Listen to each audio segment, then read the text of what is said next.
डाकू और पुलिस के कई किस्से और कहानियां आपने सुनी होंगी। ऐसे भी वाक्य बेहिसाब सुने होंगे जब पुलिस ने डाकुओं को घेर लिया और दोनों तरफ से जमकर फायरिंग हुई, जिसमें कई पुलिस वालों को गहरी चोट आई या फिर एनकाउंटर में पुलिस वाले शहीद हो गए। लेकिन आज की कहानी एक ऐसे डकैत के एनकाउंटर की है जिसको मार गिराने में पुलिस को पसीना आ गया। यह कहानी चंबल के एक ऐसे डाकू की कहानी है जिसके साथ कई चीज़ें जुड़ी हुई हैं। लेकिन सबसे हैरानी की बात यह है कि शायद ये चंबल का इकलौता डाकू होगा जिसका एनकाउंटर पूरे देश ने टीवी पर लाइव देखा था।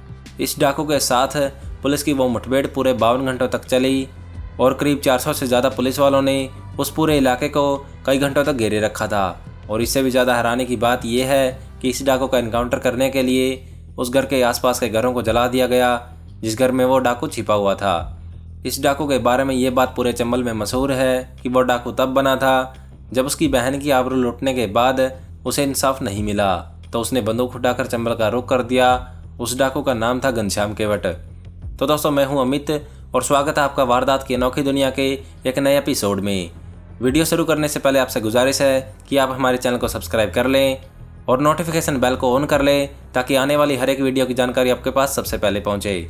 चलिए फिर वीडियो शुरू करते हैं।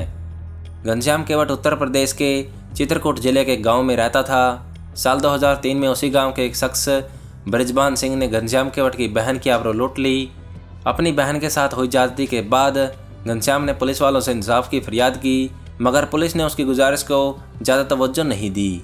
कई दिनों तक पुलिस के चक्कर काटने के बाद घनश्याम को लगा कि अब पुलिस उसकी बात नहीं सुनेगी।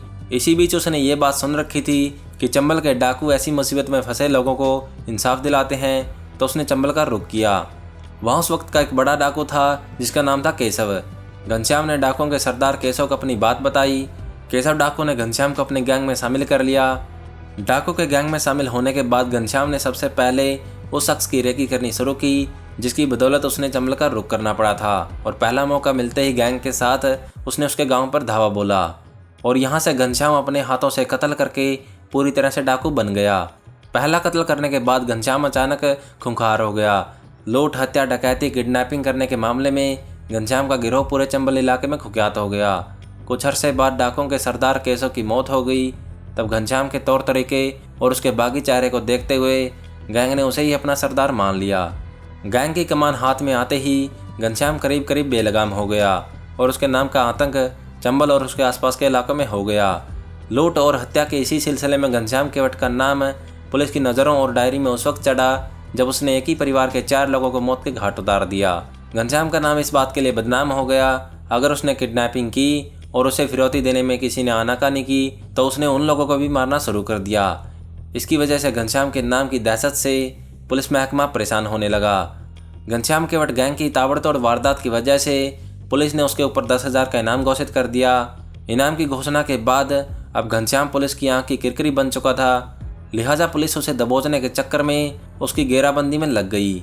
एक बार चित्रकूट के पास पुलिस को मौका भी लगा और उसे घेरा भी, लेकिन उस मुठभेड़ में 4 पुलिस वालों की जान जाने के बावजूद घनश्याम पुलिस का घेरा तोड़कर भाग निकला।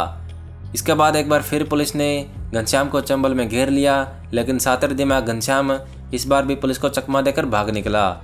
लेकिन इस बार जब मुठभेड़ में कुछ और पुलिस वालों की जान गई तो घनश्याम केवट पर इनाम 10,000 रुपये से बढ़कर 50,000 रुपये हो गया। घनश्याम केवट चंबल में लगातार खुंखार होता जा रहा था और पुलिस वाले उसके पीछे हाथ धोकर पड़े हुए थे, मगर घनश्याम केवट पुलिस के हाथ नहीं लग रहा था। उधर घनश्याम केवट के गुनाहों की लिस्ट भी लंबी होने लगी थी। डाकू घनश्याम केवट और पुलिस के बीच अब चूहे बिल्ली का खेल चलता रहा। वक्त बीता और साल 2009 आ गया।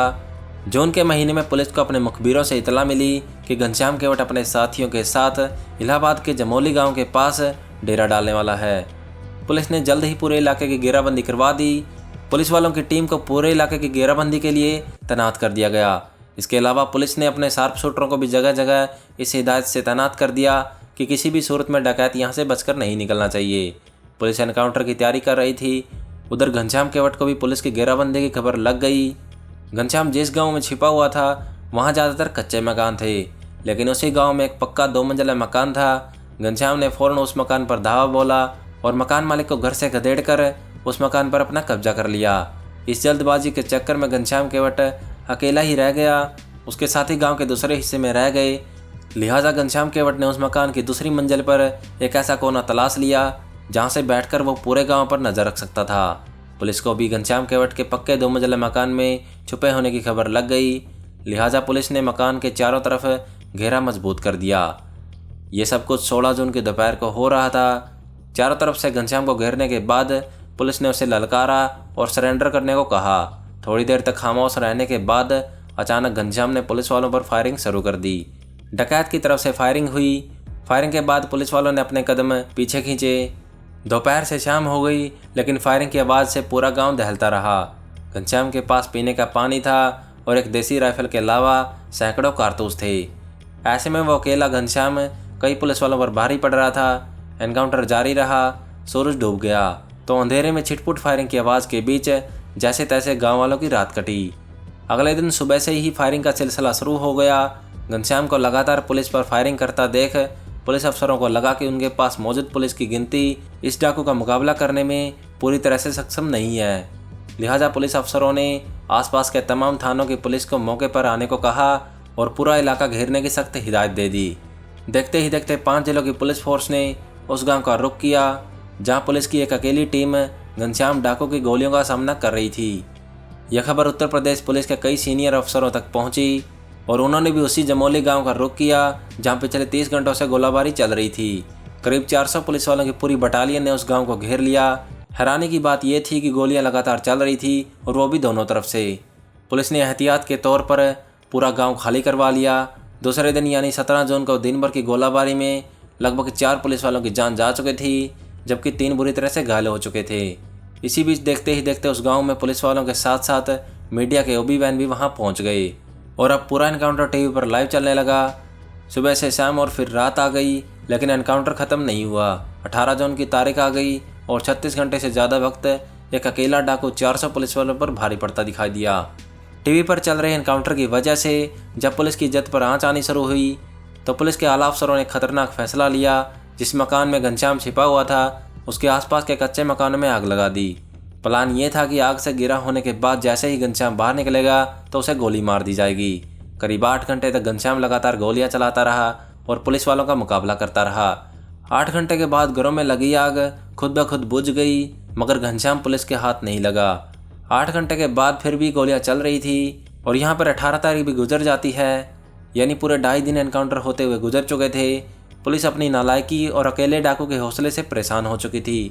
19 जून की शाम होने को थी और एनकाउंटर को पूरे 52 घंटे हो चुके थे और इन 52 घंटों के दौरान एक बार फिर घनश्याम पुलिस वालों से कमज़ोर नहीं पड़ा। सोचने वाली बात यह भी थी कि एक डकैत के पास पुलिस से मुकाबला करने के लिए कितने कारतूस रहे होंगे, लेकिन 19 तारीख को शाम होते होते घनश्याम के पास कारतूस खत्म होने लगे थे। तब घनश्याम ने रात होने का वेट किया और हल्का अंधेरा होते ही उसने उसी मकान की दूसरी मंजिल से एक लंबी छलांग लगाई ताकि मकान से दूर गिरे। छलांग लगाकर मकान से बाहर निकलते ही घनश्याम ने दौड़ लगा दी, मगर पूरा इलाका पुलिस ने पहले ही घेर रखा था, लिहाजा वो ज़्यादा दूर तक नहीं जा सका और पुलिस से आमना सामना का मुकाबला करने के लिए वो खेत में घुस गया। करीब 1 घंटे तक फायरिंग हुई। फायरिंग के बाद गोली चलना बंद हुई। अंधेरा हो चुका था, लिहाजा पुलिस ने सर्च ऑपरेशन शुरू किया तो उन्हें खेत के पास गोलियों से छलनी घनश्याम की लाश मिल गई। तो ये थी दोस्तों कुख्यात गैंगस्टर घनश्याम केवट के एनकाउंटर की पूरी कहानी। उम्मीद करता हूँ आपको ये वीडियो पसंद आई होगी। अगर वीडियो पसंद आई हो तो वीडियो को लाइक और शेयर करें और हमारे चैनल को सब्सक्राइब ज़रूर करें। मैं मिलता हूँ आपको किसी और एपिसोड में, तब तक जय हिंद जय भारत।